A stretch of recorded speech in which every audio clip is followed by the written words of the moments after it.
And so, like, I think the kinds of teams that are going to embrace this are ones that um, are willing to look at what AI can do for them that allows their human artists to create things that connect with their players more deeply and more engagingly and deploy the AI in that way versus the ones who are just like, how many people can I fire by making this stuff as cheap as possible? Because that kind of like low, like make it as cheap as possible. There's already ways to make things as cheap as possible. And when you make things as cheap as possible, they're not necessarily good.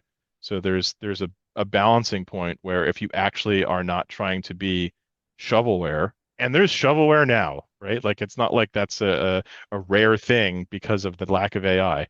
Um, like shovelware is going to continue to be shovelware, and it's continue to just pile up on the floor. Now with AI, there'll be more of it. The pile will be bigger, um, and it's going to create more problems for discoverability, which is something that like analytical AI can help with, can help overcome the problem Gen AI is going to create.